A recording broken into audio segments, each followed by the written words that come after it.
తెలుగు మిత్రులారా, మోదీ తాతగారు మాటలు మీరు విన్నారు కదా.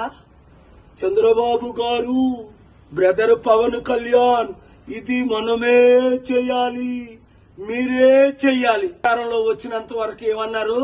స్పెషల్ స్టేటస్ ఇస్తాను, స్మార్ట్ సిటీలు కడతాను, నల్లధనం తీసుకొస్తాను, అందరినీ శాంతిగా ఉంచుతాను, అద్భుతాలు చేస్తాను, డాలర్ రూపాయితో సమానం చేస్తాను, 20 కోట్ల ఉద్యోగాలు 10 సంవత్సరాలు ఇస్తాను.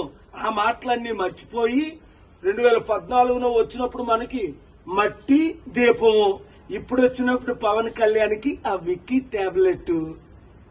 అప్పులు మనం చేసి మన రాజధాని కట్టుకోవాలట.